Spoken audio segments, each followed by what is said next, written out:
meron kami mga dokumento na in-examine yan sa China. At hindi naman po yan ninakaw eh. Dumaan yan sa Bureau of Customs eh. So, was the person who unloaded the cargo from the container while in the warehouse already, was he presented in the court? Yung nag-unload po, hindi po. Hindi po So, siya it was only the... Yung prepare lang po nung yung unhigh packing list na sinasabi nila.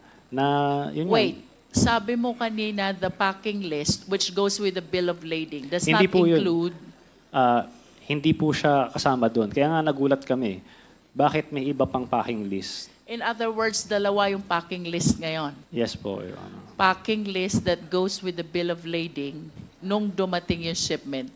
Yung packing list na pinresent niya doon sa court, kailanman hindi ko pa nakita yun.